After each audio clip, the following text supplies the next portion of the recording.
నమస్తే, welcome to 99 TV human psychology. Personality development గురించి చాలా మంది ఒక తప్పుడు అభిప్రాయంతో ఉంటారు. ఎప్పుడూ నవ్వుతూ ఉండడం, ఎప్పుడూ గెలుస్తూ ఉండడం, జీవితంలో ఎప్పుడూ సమస్యలు లేకుండా ఉండడమే పర్సనాలిటీ గ్రోత్ అనుకుంటారు.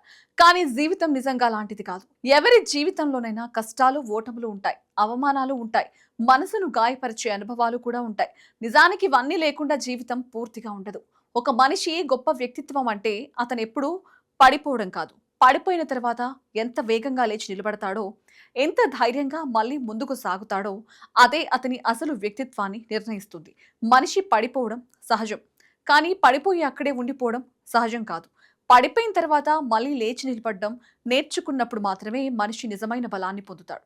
మనిషి జీవితాన్ని ఒక సముద్రంతో పోలిస్తే చాలా బాగా అర్థమవుతుంది. సముద్రంలో అలలు ఎప్పుడు వస్తూనే ఉంటాయి.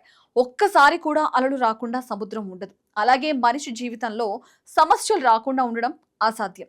ఎవరి జీవితంలోనైనా ఒక దశలో కష్టాలు వస్తాయి. కొన్ని కష్టాలు చిన్నవైతే కొన్ని చాలా పెద్దవిగా అనిపిస్తాయి. కానీ సమస్యలు రాకుండా ఉండాలని ఆశించడం కంటే ఆ సమస్యలను ఎలా ఎదుర్కోవాలో నేర్చుకోవడం చాలా ముఖ్యమైన విషయం.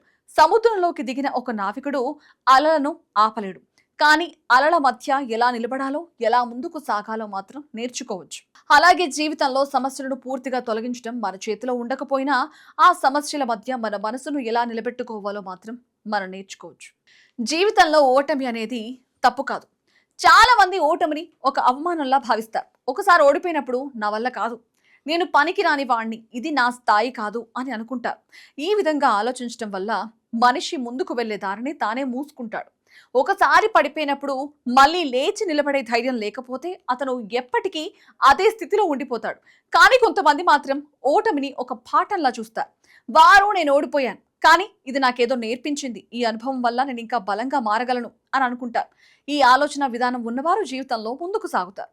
ఓటమి వారికి అడ్డంకి కాదు, అది ఒక కొత్త మార్గం చూపించే అనుభవం అవుతుంది. జీవితంలో కష్టాలను ఎదుర్కొని మళ్ళీ లేచి నిలబడడానికి మనసులో కొన్ని ముఖ్యమైన గుణాలు ఉండాలి. మొదటగా వాస్తవాన్ని అంగీకరించే ధైర్యం ఉండాలి. కొన్నిసార్లు మన జీవితంలో చాలా క్లిష్టమైన పరిస్థితులు వస్తాయి. అప్పుడు చాలా మంది ఆ నిజాన్ని అంగీకరించకుండా దాన్ని తప్పించుకోవడానికి ప్రయత్నం చేస్తారు. సమస్యను చూడకుండా దాచిపెడితే అది పోదు. సమస్యను అంగీకరించినప్పుడు మాత్రమే దానికి పరిష్కారం వెతకడం ప్రారంభమవుతుంది. కాబట్టి జీవితంలో ఏ పరిస్థితి వచ్చినా ఇది ఇప్పుడు నా జీవితంలో ఉన్న ఒక సమస్య అని అంగీకరించడం మొదటి అడుగు. రెండవది, మనిషికి ఒక స్పష్టమైన లక్ష్యం ఉండాలి. ఒక మనిషి ఎందుకు బతుకుతున్నాడు అనే ప్రశ్నకు అతనికి ఒక బలమైన సమాధానం ఉండాలి. ఎవరికైనా ఒక లక్ష్యం ఉంటే వారెంత కష్టం వచ్చినా కూడా దాన్ని దాటిపోవడానికి ప్రయత్నిస్తారు. ఒక మనిషి జీవితంలో ఒక కారణం ఉన్నప్పుడు అతను ఎంత కఠినమైన పరిస్థితినైనా భరించగలడు. కానీ లక్ష్యం లేకపోతే చిన్న సమస్య కూడా పెద్దదిగా అనిపిస్తుంది. లక్ష్యం మనిషికి దిశనిస్తుంది. దిశ ఉన్నవాడు ఎంత ఆలస్యంగా అయినా కూడా గమ్యానికి చేరుకుంటాడు. మూడవది, పరిస్థితులకు అనుగుణంగా మారగల సామర్థ్యం. కొన్నిసార్లు మనం అనుకున్న పరిస్థితులు పనిచేయవు. అదే పద్ధతిని మళ్ళీ మళ్ళీ ప్రయత్నిస్తూ ఉంటే మనం ముందుకు వెళ్ళలేం. అప్పుడు కొత్త మార్గాలు వెతకాలి. పరిస్థితులు మారుతున్నప్పుడు మన ఆలోచన కూడా మారాలి. ఈ రోజుల్లో చాలా మంది ప్రేరణ కోసం బయట నుంచి వచ్చే మాటలపై ఆధారపడుతున్నారు. ఎప్పుడు గెలవాలి, ఎప్పుడు బలంగా ఉండాలి, ఎప్పుడు విజయమే సాధించాలి అనే మాటలు వినడానికి చాలా బాగుంటాయి. కానీ జీవితం ఎప్పుడు అలా ఉండదు. ఒక మనిషి ఎప్పుడు గెలుస్తూనే ఉండలేడు. ఓటమి కూడా జీవితంలో భాగమే. నిజమైన దృఢత్వం అంటే ఓటమిని కూడా జీవితంలోని ఒక భాగంగా అంగీకరించడం. ఓడిపోయినప్పుడు జీవితాన్ని ముగిసినట్లు భావించకుండా దాన్ని ఒక చిన్న సంఘటనగా చూడడం. ఒక కథలా ఒక అధ్యయనం ముగిసినట్టే అది కూడా ఒక భాగమే.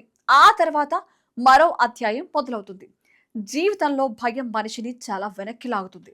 ఒకసారి ఓడిపోతే ఏమవుతుందో అన్న భయం, ఇతరులు ఏమనుకుంటారో అన్న భయం, మనం తప్పు చేస్తామేమో అన్న భయం. ఈ భయాలు మనిషిని ప్రయత్నం చేయకుండా ఆపేస్తాయి. కానీ ప్రయత్నం చేయకుండా ఉంటే మనకు అనుభవం రాదు. అనుభవం లేకపోతే అభివృద్ధి ఉండదు. కాబట్టి ఓటమిని అవమానంగా కాకుండా ఒక అనుభవంగా చూడాలి. ఒకసారి ప్రయత్నం చేసి విఫలమైతే అది మనకు ఒక పాఠం నేర్పుతుంది. రెండోసారి ప్రయత్నించినప్పుడు ఆ పాఠం మనకు సహాయపడుతుంది. మనిషి బలం ఒక్క రోజులో ఏర్పడదు. అది చిన్న చిన్న అనుభవాల ద్వారా పెరుగుతుంది. చిన్న చిన్న సవాళ్లను స్వీకరించడం ద్వారా మన మనసు బలపడుతుంది. ఒక చిన్న సమస్యను పరిష్కరించినప్పుడు మనకు ఒక నమ్మకం వస్తుంది. ఆ నమ్మకం మళ్ళీ పెద్ద సమస్యను ఎదుర్కోవడానికి సహాయపడుతుంది. ఇలా ఒక్కో దశలో మనిషి బలంగా మారతాడు. కష్టంలో ఉన్నప్పుడు ఎందుకు నాకే ఇలా జరిగింది అని ఆలోచిస్తే మనం బాధలోనే ఉండిపోతాం. కానీ దీని నుంచి నేను ఎలా బయటపడగలను అని ఆలోచిస్తే మనం ముందుకు కదలడం ప్రారంభిస్తాం. జీవితంలో కొన్ని విషయాలు మన చేతిలో ఉండవు. కొన్ని సంఘటనలు మన నియంత్రణలో ఉండవు. కానీ ఆ సంఘటనలకు మనం ఎలా స్పందిస్తామో అది మాత్రం మన చేతిలో ఉంటుంది. ఒకే పరిస్థితిని ఇద్దరు మనుషులు వేరు వేరు విధాలుగా చూస్తారు. ఒకరు దాన్ని ఒక పెద్ద సమస్యగా చూస్తారు. మరొకరు దాన్ని ఒక పాఠంగా చూస్తారు. ఈ తేడానే మనిషి జీవితాన్ని నిర్ణయిస్తుంది. కష్టమైన పరిస్థితుల్లో కూడా మనసును ప్రశాంతంగా ఉంచగలిగితే మనం చాలా బలంగా మారతాం. మన జీవితాన్ని ఒక్కసారి వెనక్కి తిరిగి చూసుకుంటే మనం ఎదుర్కొన్న అనుభవాలు ఎన్నో ఉంటాయి.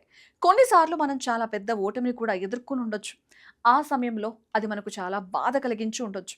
కానీ కొంతకాలం తర్వాత అదే అనుభవం మనకు ఒక గొప్ప పాఠాన్ని నేర్పినట్లు అనిపిస్తుంది. నిజానికి మనకు జరిగిన కష్టాలే మనలను బలంగా చేస్తాయి. బాధ లేకపోతే మనిషి ఎదగడు. కింద పడ్డం తప్పు కాదు. అది జీవితంలో ఒక సహజమైన భాగం. కానీ కింద పడిపోయి అక్కడే ఉండిపోతే మాత్రమే మనిషి వెనకబడిపోతాడు. పడిపోయిన తర్వాత దుమ్ము దులుపుకుని మళ్ళీ లేచి నిలబడ్డం ఒక కళ. ఈ కళ నేర్చుకున్నవాడు జీవితంలో ఎప్పటికీ పూర్తిగా ఓడిపోడు. అతను మళ్ళీ మళ్ళీ లేచి నిలబడతాడు. ప్రతిసారి అతను మరింత బలంగా మారతాడు. ఒక మనిషి ఎంత పెద్ద దెబ్బ తిన్నాడు అన్నది కాదు. ఆ దెబ్బ తర్వాత అతను ఎలా తిరిగి వచ్చాడన్నదే అతని నిజమైన వ్యక్తిత్వాన్ని చూపిస్తుంది. జీవితంలో ఎన్నిసార్లు పడిపోయినా ప్రతిసారి లేచి నిలబడే ధైర్యం ఉన్నవాడు నిజమైన బలమైన వ్యక్తి. ఇదే అసలైన పర్సనాలిటీకి నిజమైన కొలమానం.